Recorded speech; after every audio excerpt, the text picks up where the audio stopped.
নমস্কার বন্ধুরা, এই জিনিসটাকে আপনারা সবাই চেনেন। এই জায়গাটাকে বলে ডাব।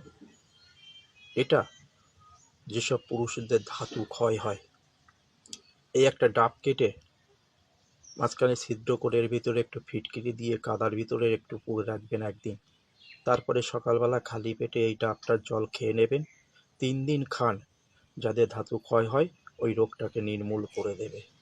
যেসব মা বোনেদের সাদা স্রাপে দিন দিন কঙ্কালের মতন হয়ে যাচ্ছে, এই ডাবটা কেটে দেখবেন উপরে একটু ছিদ্র করে ওর ভিতরে 100 গ্রাম মিশ্রি পুরি দিয়ে একটু পেপার দিয়ে ঢেকে রাখুন। পরপর 3 দিন এই জিনিসটা খাওয়ান, সাদা স্রাপ একদম নির্মূল হয়ে যাবে। এর এত পরিমাণে গুণাগুণ ক্ষমতা আছে। ডাব সম্বন্ধে আপনাদেরকে নতুন করে কিন্তু কিছু বলার নেই, কারণ ডাবের এত পরিমাণে ক্ষমতা, মানুষের শরীরকে ঠান্ডা রাখে, একদম সুস্থ রাখার ক্ষমতা রাখে এই ডাবের ভিতরে। নমস্কার।